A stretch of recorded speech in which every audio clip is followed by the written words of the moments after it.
కాలేజ్లోకి gun తీసుకెళ్తావా? Are you out of your mind? How dare you? And then you fire the gun also. మీకు మా కోసం time ఎక్కడుంది? మరి ఇంకేం చేయమంటారు? గన్ బజూకా ట్యాంక్ దొరికింది తీసుకెళ్ళాను. Come again. Gun bazooka tank దొరికింది. నిన్ను అరెస్ట్ చేసేవాళ్ళు, జైల్లో వేస్తుండేవాళ్ళు. నేను మాట్లాడకపోయి ఉంటే. అయితే మాట్లాడుకున్నా అన్న, నేను వెళ్తాను జైలుకి. అండ్ దేవ్ సింగ్ జీ, మీరు నా కోసం దెబ్బలు తిన్నారు కదా, అది ఎప్పటికీ గుర్తుపెట్టుకుంటాను. జ్యోతి! జ్యోతి! క్రిమినల్ ని కన్నాం మనం. క్రిమినల్ అనొద్దు నాన్న.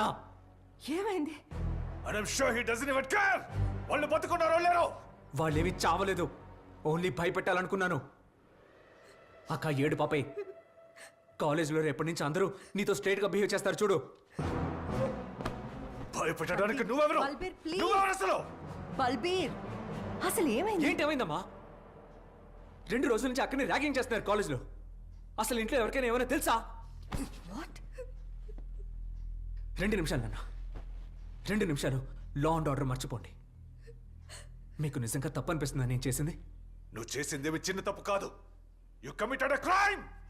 అక్క మీ మొబైల్కి కాల్ చేసింది, మీరు బిజీగా ఉన్నారు. ఫ్యాక్టరీకి చేసి మాట్లాడితే మీరు వర్క్షాప్లో ఉన్నారు. యు వేర్ నాట్ అవైలబుల్ నాన్న. మీ తర్వాత who is the man in charge? I'm responsible for everything that happens in this house. Criminal అని ఇంకెప్పుడు అనకండి నాన్న. ఈ దేశంలోని రిచెస్ట్ బిజినెస్ మ్యాన్ కొడుకు తన అక్కని ప్రొటెక్ట్ చేయలేకపోతే then what's the use of all this? చెప్పండి నాన్న, what's the use of all this?